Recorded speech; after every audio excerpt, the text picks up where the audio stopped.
여러분 안녕하세요. 쌤서이TV 최서희입니다. 2016 수능을 앞두고요. 제가 특별히 기획한 쪽집게 코너 왔습니다.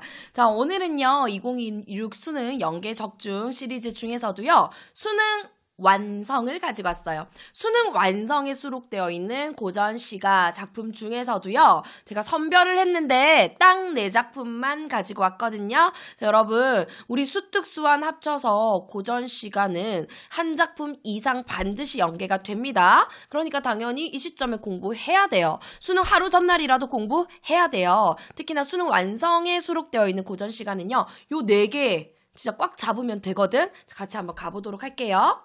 자, 영위. 일단은요, 얘는 뭐 꼭 나올 거야. 이건 아니야. 그런데 여러분 잘 알다시피, 가사계의 원탑은요, 누구도 부정하지 못해요. 정철이거든요. 근데 이번 26 수능 완성이에요. 정철의 정말 명작이잖아요. 송미인곡이라는 작품이 수록되어 있어요. 근데 송미인곡은요, 후대에 정말 많은 작가들에게 영향을 준 작품이기 때문에 여기 나오는 비유, 여기 나오는 표현들, 여기 나오는 정서들은요, 여러분 반드시 잡아야 돼요. 알겠죠? 그래서 제가 영위를 줬습니다. 이거는 그냥 기본으로 그냥 알고 가야 돼. 그래서 한번 가볼게요. 일단 송민곡의 핵심 특징은요. 화자가 한 명이 아니라는 거예요. 2명의 여성 화자가 나오는데 여자 1, 여자 2 요렇게 나와요. 근데 여인 1과 2가요. 대화를 하는 형식으로 나오고요. 핵심은 여인 2가 하는 말을 잘 따라가면 됩니다. 여인 1이 물어봐요. 여기 가는 저기 가는 저각시 너 천상에서 본 듯한데 어디 가니? 이러니까 여인 2가 막 울면서 하소연을 하기 시작해요. 너구나. 야, 나 있잖아. 내 얘기 좀 listen, 들어봐 라고 하면서요. 나 위에서 임금 사랑 많이 받았어. 임 사랑 많이 받았어. 여기서 임은요. 임금으로 우리가 이해할 수 있어요. 그런데 어쩐지 날 사랑하더라? 근데 웬일로 나를 이제 내치셨어. 내가 내침을 당했는데 도대체 이유가 뭘까? 하면서 맺힌 일이 있다. 일단은 자책을 해. 여기서 절대 중요한 건요. 임을 원망하지 않는다는 겁니다. 왜냐? 임은 임금이거든. 신하가 임금을 어떻게 원망해? 원망 안 해요. 일단 자책하고요. 두 번째로는 야 근데 운명의 탓 아닐까? 운명으로 정해진 것 아닐까? 운명론적 세계관도 보이기도 해요. 그리고 이 사람은요. 너무나 애정을 많이 가지고 있기 때문에 이 임을 보기 위해서 임 소식을 듣기 위해서 노력도 합니다. 일단 물가에 가서요. 막 임 소식 전화해 오는 사람 있는지 찾아봐. 없어. 그럼 먼저 산에 가. 근데 산에 가서도 없어. 물가에 가. 없어. 그래서 이제 날이 저무니까 집에 돌아와. 슬퍼. 그래서 잠을 자요. 꿈속에서 임을 만나. 막 이런 스토리가 쭉 펼쳐져요. 여러분 기억나죠? 네, 이제 중간중간에 여인 1이 위로를 해주면서 여인 2가 또 하소연하고요. 마지막에 여인 1이요. 야, 여인이가 야, 나 차라리 이렇게 사느니 죽는 게 낫겠어 하면서 죽어서 나 나궐이라도 될래 라고 하니까 마지막에 여인 1이 위로하면서 야, 너 나궐 되지 말고 굳은 비나 돼 이렇게 얘기를 하면서 마무리가 됩니다. 요 구성 안 어렵죠? 근데 또 출제 핵심 포인트는요. 나궐과 구준비의 의미 아니 물어볼 수 있어요. 일단은 나궐이 되겠다라는 것과 야 나궐 말고 구준비 돼라고 하는 것에서요. 공통점이 있습니다. 공통점이 뭐냐 하면 일단 내가 임을 너무 사랑하니까 이 여인이 임을 너무 사랑하니까 임에 대한 그 간절한 마음, 사랑의 마음을 가지고 무언가가 되고자 하는 거예요. 맞지? 그래서 나궐은요. 높은 곳에서 임 계신 곳을 바라보고 빛이라도 임 곁에 다가갈 수 있다라는 의미에서 되고 싶은 거고요. 야, 그럼 이왕 될 거 구준비 되라고 하는 건 더 오래 머물 수 있는 거. 그리고 임 몸에 비가 내려서 이렇게 붙을 수 있잖아요. 그러니까 임에게 더 가까이 갈 수 있는 존재가 돼라는 의미이기 때문에 나궐과 구준비의 공통점은요. 임에 대한 간절한 사랑을 담은 소재다라는 거고요. 차이점은 제가 조금 전에 얘기한 것처럼 나궐은요. 금방 지는 다리고 그리고 높은 곳에 거리가 있잖아. 높은 곳에서 바라볼 수 있는 위치에 있는 존재잖아요. 그에 반해서 구준비는요. 좀 오래 지속적으로 내리는 비임과 동시에 임 몸에까지 달라붙을 수 있거든. 그래서 좀 더 적극적인 속성을 가지고 있다라고 얘기를 해요. 나궐이 소극적 속성이라면 구준비가 적극적 속성이다. 그리고 플러스 알파로 덧붙이자면 비가 내린다 라는 것은요. 지금 눈물의 이미지랑도 자연스럽게 연결이 되면서 화자의 정서를 부각하는 효과가 있다. 이렇게 정리할 수 있겠죠. 자, 이제 대망의 1위 가겠습니다. 수능 완성에서요. 제가 1위로 뽑은 작품은요. 북새곡입니다. 이거 진짜 별표 100만 개 너무 중요한 작품이야. 자, 북새 이 새가요. 변방새자거든요. 북쪽이야. 여기서 말하는 이 북쪽은요. 함경도 지역을 얘기를 합니다. 근데 이 작품이요. 문학사적으로도 엄청난 가치가 있어요. 자, 19세기 암행어사가 쓴 작품으로 유일합니다. 자, 여러분, 암행어사 출도요 이 말 많이 들어봤죠? 자, 암행어사가 작가가 됐어. 그러면 어떤 내용을 쓸까요? 내가 함경도 지방에 갔더니 와, 백성들 정말 힘들게 살고 있더라. 또 거기서 관리들 이런 모습 보이고 있더라. 라는 일단 현실의 모습들을 얘기해 줄 거고요. 당연히 백성들을 사랑하는 마음으로 가서 바른 정치를 하려고 하는 사람인 거잖아. 그러니까 애민의 정서 있습니다. 플러스 이제 중앙에서 임금이 나를 여기로 파견을 보낸 거잖아요. 그러니까 임금에 대한 충성심 당연히 가지고 있죠. 그래서 그걸 우리는 연군, 임금을 사랑하는 마음이라고 얘기할 수 있어요. 그리고 또 하나 더는요. 야, 갔더니 그 진짜 실상이 너무나 비참하게 살고 있더라 하면서 현실에 대한 비판의 내용도 담고 있어요. 그래서 이 작품의 3콤보는요. 애민 연군 비판이다 라고 보시면 되겠습니다. 자, 이 지역은요. 백성들 옛날에 인터넷 있어 없어? 전화기 있어 없어? 없어요. 그러니까 변방 지역에 산다는 건요. 정말 중앙의 임금에게 이 소식이 전해진다는 건 거의 불가능에 가까운 일이에요. 그래서 암행어사가 이렇게 파견이 돼서 암행어사가 그 지역의 실태를 잘 보고 중앙으로 가서 임금께 전달을 했단 말이야. 그러니까 야, 이런 변두리에 살면서 소식도 단절되고 자기들이 얼마나 비참하게 살고 있는지 알지만 그걸 전할 길도 없는 그런 백성들에 대한 연민의 마음을 담는 내용이 나오고요. 자, 당연히 백성들을 이렇게 힘들게 만드는 지방관들에 대한 비판도 나옵니다. 자, 뭐 그 중에 하나가요. 이런 것도 있어요. 암행어사처럼 보이는 나를 눈치를 채고 그 지역의 아주 고급 술을 좋은 가격에 싸게 대접을 하려고 사람을 써서 막 하는 그런 이 지역의 부사에 대한 마음을 꿰뚫어 보고 이건 뭐지? 내가 암행어사인 줄 알고 이렇게 보낸 것 같은데? 라는 생각을 하면서 야, 이 지역 부사야, 너 나 아냐? 야, 속 진짜 깊네 하면서 약간 비꼬는 말투로 이제 지방관들을 비판하는 내용도 있고요. 제가 인상 깊었던 건 우리 수능 완성 교재에도 수록된 장면인데요. 직무 자체에 대한 고충을 털어놓는 부분이에요. 암행어사 좋을 것 같지? 근데 아니야. 누군가를 잘못된 점을 막 뽑아내고 그 잘못된 사람을 비판하면서 죄를 묻고 따져 묻고 벌을 주는 일이 그거 정말 괴로운 일이다. 아무나 하는 거 아니야. 그리고 이 암행어사로서 건강 관리하는 것도 힘들고 징벌, 소송 이런 일 다루는 거 너무 힘들어. 원망 들어야 되잖아. 라고 하면서 이 직무 자체에 대한 고충을 얘기하는 부분들도 나오고요. 그리고 또 마지막 부분에 보면요. 내가 이렇게 어사의 임무를 무사히 잘 마친 것에 대해서 임금에게 감사하고 또 마지막에 진짜 재밌는 게 임금의 장수를 기원하는 내용으로 마무리가 됩니다. 부분적으로요. 해학적인 장면도 있고요. 또 진지하게 비판하고 있는 장면도 있고요. 되게 재밌거든요. 근데 이 작품 출제 가능성 꽤 높게 점쳐지고 있습니다. 자, 2위로 뽑은 작품은요. 안 어려워요. 김득연의 산중잡곡이라고 하는 연시조인데요.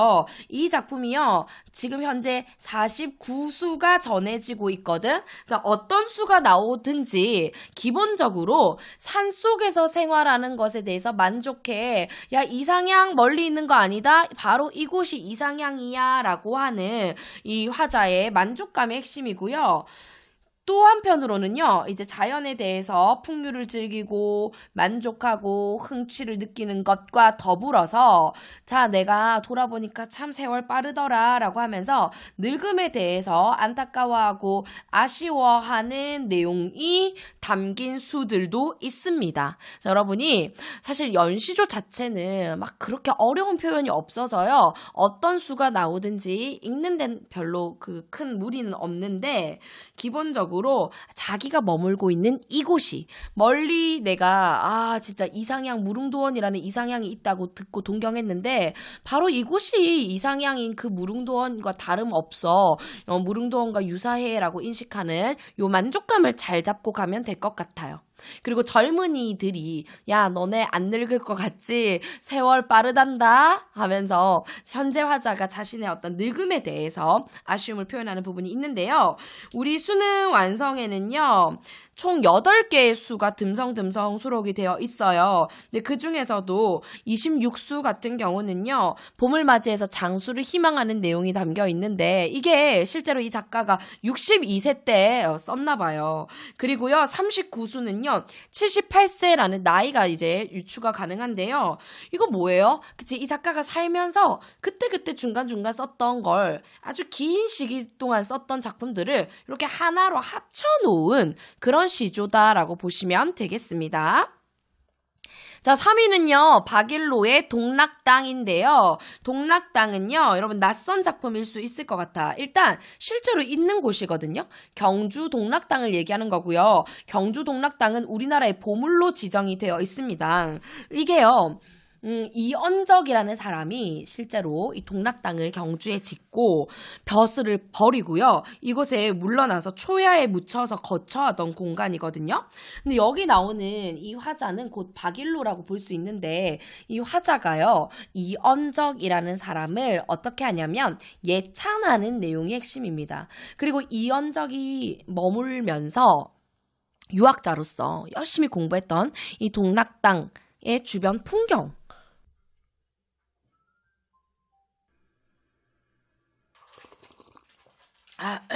화자가 이언적의 어떤 삶을 예찬하는 것뿐만 아니라 동락당 주위의 풍경을 또 얘기하면서요. 풍경도 예찬하는 거야. 그러니까 이언적의 삶을 높이면서 그 주변의 아름다움에 대해서도 예찬을 한다. 자, 이 동락당이라는 공간은 어떤 공간이냐면요, 여러분. 사실은 여민락 사상이라고 해서 모두가 다 함께 즐기면서 공부를 하고 배움을 확장해 나가고 뭐 그런 게 엄청 이상적으로 유교 사회에서는 여겨지거든요. 근데 그게 제대로 이루어지지 못하는 현실이었어. 그래서 이언적이라는 분이 이럴 거면 내가 동락당을 지어서 혼자라도 정말 유교 국가에서 유교적인 어떤 질서를 구현하기 위해서 노력해야 되겠어라고 하면서 그곳에서 한탄에만 빠지지 않고 나름대로 백성들과 함께 잘 살아보기 위해서 공부하고 수양에 매진하기 위한 공간으로 썼다고 해요.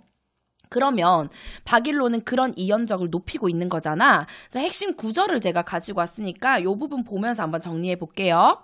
밝은 창가 책상에서 세상 근심 잊으신 채 어디서요? 이 동락당에서 성현의 책에 뜻을 두어 공들인 결과로 배우고 가르쳐서 유교를 밝히시니 동방의 군자는 이뿐인가 하노라. 자, 그럼 여기서 말하는 이 동방의 군자는 바로 이언적을 가리키는 말이겠죠. 높이고 있죠.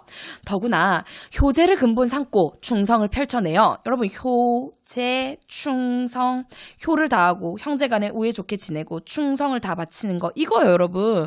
유교 국가에서 유학자가 지녀야 할 덕성이잖아. 그걸 제대로 실천해낸 사람이라는 거야. 조정에 나아가서 직설하는 몸이 됐대. 바른 정치를 한 거죠.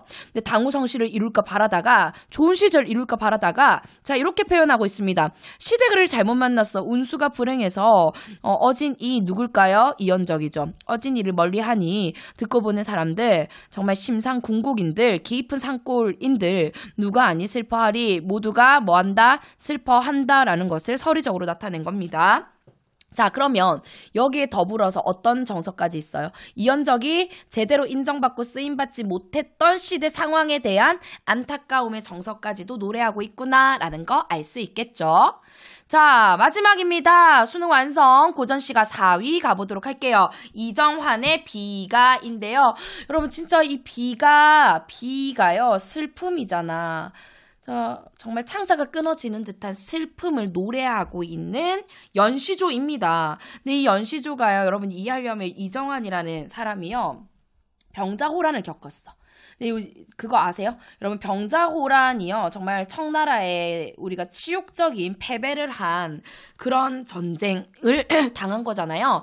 근데 병자호란 이후에요. 우리나라 선비들이 이제 명분론과 화친론이 대립을 합니다. 자, 화친론은 뭐냐 하면 이제 시대가 바뀌었다라고 하면서 이제 청나라에 우리가 우호적으로 조금 협조를 해야 할 필요가 있다. 그래야 우리가 잘 산다라는 입장이라면 명분론은 무슨 소리냐. 우리 자존심이 있지. 우리 그동안 명나라랑 사이좋게 지내왔다. 그리고 청나라가 지금 우리한테 이렇게 함부로 대하는데 우리나라 소현세자 복림대군 볼모로 잡아가기까지 했는데 우리나라 왕이 진짜 머리를 조아리기까지 했는데 우리 여기서 자존심 지켜야 된다. 절대 타협할 수 없다. 이런 명분론자와 대립을 했는데요. 이 이정환이라는 작가는요. 여기 명분론에 가까운 사람이었다라고 생각하시면 됩니다. 그럼 이 사람 입장에서는 지금 상황이 마음에 들어, 마음에 안 들어, 마음에 안 들죠. 굉장히 비참하고 울분에 차 있을 거야. 그리고 우리나라 대군 세자가 끌려간 상황에 대해서도 너무나 황당하고 조정에 이런 화친론을 주장하는 신하들에 대해서도 비판하고 싶겠죠. 자, 그런 것들에 대해서 여러분이 생각하면서 가볼게요. 우선 나라에 충신이 없다. 진짜 제대로 된 충성스러운 신하가 없다라고 하면서 그런 현실에 대해서 이 화자는 안타까움을 표현하고 있습니다. 자, 그때 시조에 이런 박재상, 조구리라는 사람의 이름이 나와요. 자, 이 사람들은 과거 옛 역사에서 충신으로 불리는 사람이거든. 자, 과거에는 있었어 이런 충신이. 그런데 현재에는요. 두 왕자가 볼모로 잡혀간 상황이야. 조정에 무신들 많거든. 근데 제대로 이 문제를 해결할 진짜 충신은 없어 라고 얘기하면서 한탄하고 있는 슬픈 노래다라는 거 알아두시면 돼요. 병자호란 때 화친을 주장한 무리 그리고 국가의 문제점 제대로 해결하지 못하는 이런 신하들에 대해서 비판적인 태도가 있구나. 자, 얘가 만약에 출제된다면 별로 어려운 문제는 안 나올 거예요. 자, 1위부터 4위까지 같이 알아봤습니다. 여러분 어떠세요? 공부할 반 나죠? 그러니까 다 보려고 하면은 막막하고 깜깜하고 그런데 제가 쌤서희가 이렇게 쪽집게처럼 찝어드리는 이 작품만이라도 제대로 정리하고 가시고요. 수능 하루 전날도 이 영상 꼭 돌려보시기를 바랍니다. 짠! 오늘 여기까지 할게요. 쌤사이TV 구독과 좋아요, 알림 설정은요. 수능 국어 1등급의 길을 활짝 열어드릴 겁니다. 다음 시간에 만나요. 안녕!